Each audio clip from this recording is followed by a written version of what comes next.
Hey everybody, today I have for you a preview of Lost Omens Tian Xia World Guide for Pathfinder 2nd Edition. And before we get started, I should let you know that I was provided a copy of this book by Paizo. The Tian Xia World Guide is 306 pages from cover to cover and has a cover price of $79.99 US. The PDF version may also be purchased online for $29.99. To put that into perspective, this book is more than twice as large as the previous Lost Omens book, which was High Helm, and costs $20 more for the physical book, but has the exact same price as High Helm's PDF.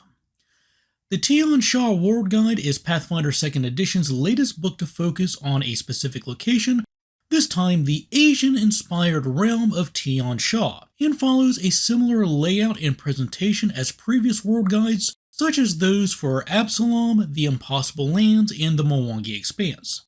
However, there is one important way that this world guide differs from those, and that is that this is the first world guide published using the new Remaster Edition format and rules. The book begins with a brief introduction that establishes expectations for the guide and outlines 5 key ways that Tian Xia is different from the NRC region. These tips go beyond the superficial and really dive into the thematic differences. The first being that Celestials are not always good. Second, appearances are deceiving. Many creatures in the region have shape-changing abilities. Third, dragons are not monsters, they're characters. A player's first instinct shouldn't be slaying dragons but negotiating with them. Fourth, spirits are not abstract, they often have tangible forms and are fairly commonplace. And the last is that the dead are never truly gone. These 5 key differences set a foundation for the rest of the guide. The book's first full chapter covers the history of the region. It begins with a timeline starting with the Age of Monsters, when the land was overrun by kaiju, all the way to the current present day with the Age of Succession, which ties into the events of the first edition Adventure Path Jade Regent. Staying true to the lore of this region, the timeline provides dates according to the Imperial calendar, which is abbreviated as IC, instead of the more common Absalom Reckoning or AR calendar used in the NRC region. To convert the IC dates to AR dates, simply subtract 2,500 years from the Imperial calendar date. The next section of the book deals with Imperial Dragons. As mentioned before, these are not treasure-hoarding monsters to be slain, but instead are sages, advisors, rulers, and occasionally worshipped as gods. As such, combat stats are not provided in this book, although the second bestiary and the new Monster Core book both provide stats for some of the Imperial Dragons. This book focuses more on their roles in the realm of Tian Xia and includes write-ups for Forest, Sea, Sky, Sovereign, and Underworld Dragons. The next major section of the World Guide discusses the religions of the land.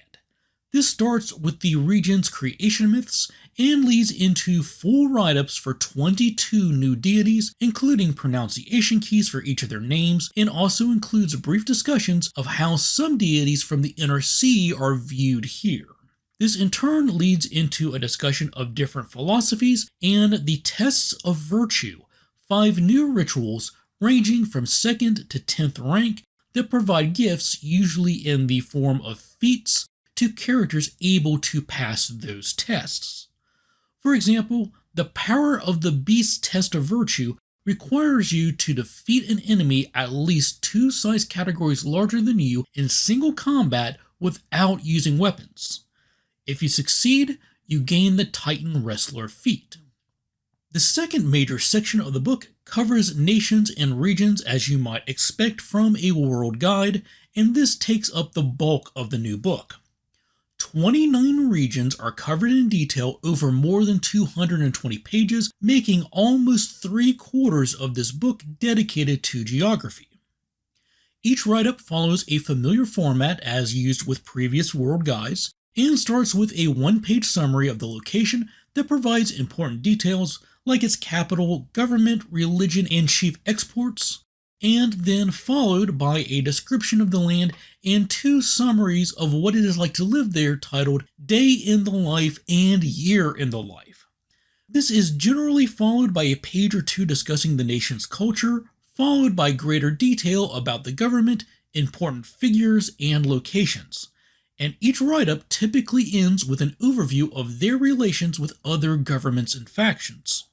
25 distinct nations are covered, including several that play prominently in various adventure paths like Goka, Minkai, and Shenmin. In addition to these nations, 4 major geographic regions are also covered, including the Darklands beneath Tian Xia, the Forest of Spirits, the Valishmai Jungle, and the Oceans of Tian Xia. Each of these provide a similar amount of detail as found with the nations, as well as a few other relevant bits, like 5 new sailing ships. And the book's last 23 pages are dedicated to a bestiary. This begins with a handy table of previously published monsters that are suitable for Tian Xia campaigns, and then moves on to present almost 25 new monsters. A couple examples include a new Psychopomp and the nightmare-inducing Great Flood. So there you have it, a very brief look at the Lost Omens Tian Xia World Guide that officially releases on April 24th.